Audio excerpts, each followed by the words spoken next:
NFL games tomorrow. We'll have our Super Bowl picks tomorrow. We'll have our season predictions. But we're noticing a trend here with power rankings. More teams, more people, more experts are moving the Chicago Bears past the Detroit Lions.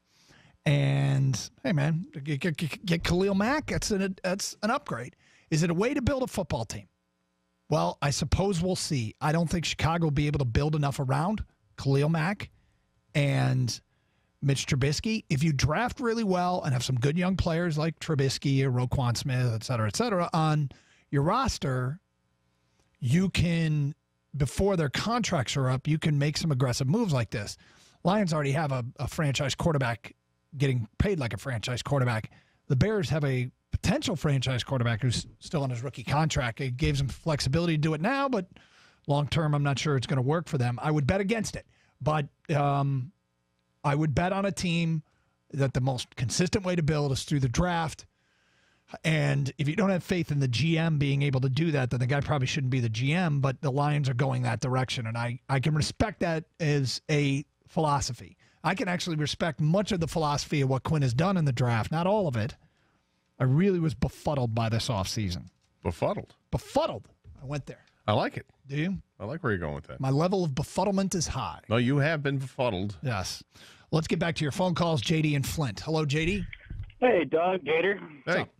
Not going to lie, I'm a little disappointed with some Lions fans and even some of you guys. There's no reason to worry about this season. The Lions will finish no worse than second in the division. Wow. They went 9-7 last year with a Swiss cheese offensive line. Injuries up front the whole year. 32 ranked rushing attack. Not to mention, if you look at that third game last year, they were able to compete with Atlanta and really should have won that game. We'll let the officials sort that out. But ultimately, I don't see any reason why this team isn't right there with the Packers and the Vikings. Well, both the Packers and the Vikings made some changes. I would say Aaron Rodgers being healthy is a big change, but having Jimmy Graham. Yeah, but they still won at Lambeau Field, even with Rodgers. What, Jimmy Graham? Come on, man. He's over 30. What's he got left? Wait. They didn't win in Lambeau Field with Aaron Rodgers. They beat Hundley twice. So not last year. I'm talking when they went like a 7-9. All right. I believe. Well, I'm looking at last year because that's what we're looking at because that's what you compared it to, and you look at what the team is different. Jimmy Graham is you can say he's over 30. Oh well, he's still a target. And what's the number one problem the Lions have as a defense in stopping an offense? It's the tight end. So now you're going to throw out a guy who's 6'7" and catches everything that's thrown to him and catches touchdowns. Yeah, I have concerns about that. And they've also added some other players to that team. You look at the Vikings and the year they had last year, I don't think they're going to slow down. Switching from Case Keenum to Kirk Cousins, I think it's actually an upgrade. Undefeated at the Vikings' new stadium. Also, Green Bay secondary. Come on, man. That's real young. Undefeated at the Vikings' new stadium. They beat the Vikings early last year before the Vikings really shown themselves to be the Vikings, and that's fine. It's a win, right? It's a big win. Yeah, they didn't have Dalvin Cook. This year, the Vikings have added players to their defense, and their offense has a better quarterback than what they had last year. And the quarterback last year was damn good, and they've got a running. Hold on, I disagree. Well, I know what you're going to say. I'm just saying their quarterback is better. Will they have the same year? That's debatable, but I think the quarterback play is better. And you've got a running back, obviously, in Dalvin Cook that can carry it if stays healthy. All right, then they've got the running game going. The Vikings are a really good football team. They're better than the Lions. Just so people know what I was going to say, I think Kirk Cousins will have a better year than Case Keenum will have this year. Okay? I do not think Kirk Cousins will have a better year than Case Keenum had last year. I think he will. Because I think what Case Keenum did last year was a out-of-body experience. 248-539-9797. Rodney in Detroit. What's up, Rodney? Hey, how you fellas doing? We're okay, Rodney. That's good. Doug, my brother Doug, you scared, man. I am scared. I got to say it, Doug. I'm very scared. You scared, Doug. I'm scared. Look. This is the reason why we Braylon, tweet it. I'm scared. Yes, Doug. Look. I'm saying it because as fans of the Lions, we've been through so much here wanting this team to get something done, to get a win. And I've been following and listening to 97-1 since they've been in play, and you hear so many things about what you guys want And the moment you get the opportunity to get a Khalil Mack, you let him go to Chicago, Doug. Now, with that being said, because I want to hear y'all response to that, I really do think Kerryon Johnson is going to be the Rookie of the Year this year. It's been years since the Lions have had that, and that's what I'm looking forward to. I think he's going to be Rookie of the Year. What you think? Well, I hope you're right. You can see when he gets the football in his hands why it's so tempting to think that he – whoa, bye. Bye. Why it's so tempting to think that he could have a great year.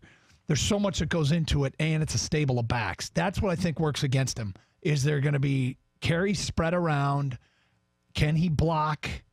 Can he do all the things necessary? Does he have the right ball security?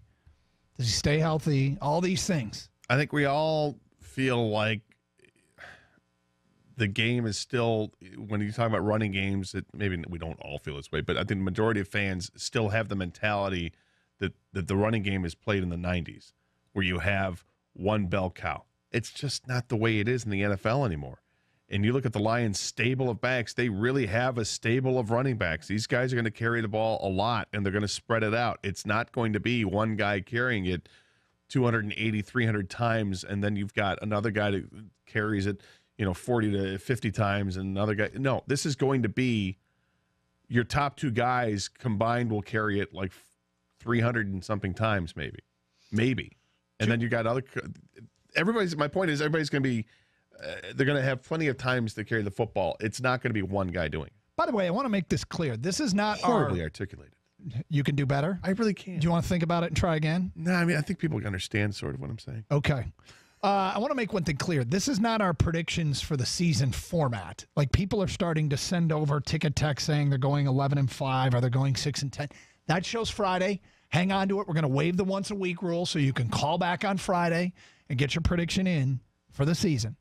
And we write all those down. But this is just whether or not you think the Bears have passed the Lions, and we're looking at a last-place team. And we're talking a lot about Kerryon Johnson and what to expect from the rookie running back. There's probably no position which creates more preseason buzz than a rookie running back. Quarterbacks, you temper your expectation for a rookie quarterback, and oftentimes they don't play. Wide receivers, again, they play a role, but they don't get the football as much. When you have a running backs can hit the ground running, a la Kareem Hunt last year. It happens. So we've got one of those guys now, a highly drafted and thought of rookie running back. What is your expectation for him? Here is some of the feedback. Tony at work. Johnson will be the rookie ESPN will be talking about on Tuesday. 150 all-purpose yards with 60 on catches. So he's got 90 yards rushing and 60 yards in receptions on Monday night. I expect fumbles, missed blocks, and drop passes from Kerryon Johnson. That's from an unnamed texter. From Bitterville. From Troy and Shelby, 1,490 yards and 11 touchdowns. Wow. What? From BT, Pro Football Focus has the O-line graded high. I'll take the over and push it to 800 with 6 touchdowns. 248-539-9797. Quincy and Saginaw, you're next. Hi, Quincy. Hey, fellas. What's up? Hey, I just wanted to make a little comment about when you was talking about Quinn and how he's trying to work the draft. Mm-hmm. And, my point was when Caldwell was there, he was in the way as far as Quinn. Quinn didn't want him there anyway. I really believe that they was probably trying to wait for his contract to run out so they can get rid of him. Now, we'll see, what Patricia going to do. Everybody seemed to be high on. I mean, I'm like a wait-and-see type guy. Let's see what he does. I'm not going to go overboard. I'm going to kind of stay even keel. Quinn, he seemed to be kind of maybe okay, a little above average. He seemed to be a pretty bright guy. But we'll see. We got to see because this is Patricia's first head coaching job. Well, I don't want to jump the gun. I don't also want to make sure that – I mean, the clock has just started to tick on Patricia. Like, it's not even, if this is the toughest division, and let's say they do finish last and they go 7-9, doesn't mean Patricia's going to be an unmitigated failure. It will be a little bit disappointing because it felt like this team going 9-7, change some things up and push forward, and it'll feel like they're going backwards. It won't be the greatest start in the world. But the bottom line here is I don't want to expedite, like start pushing this guy out the door before the season even started. Right. 248-539-9797 open lines. Ticket text 97136. Is this overrated, underrated, or just properly rated? Like the thumb as a vacation destination. We'll get to that at 11:38. Doug Karsch, Scott Anderson, 971.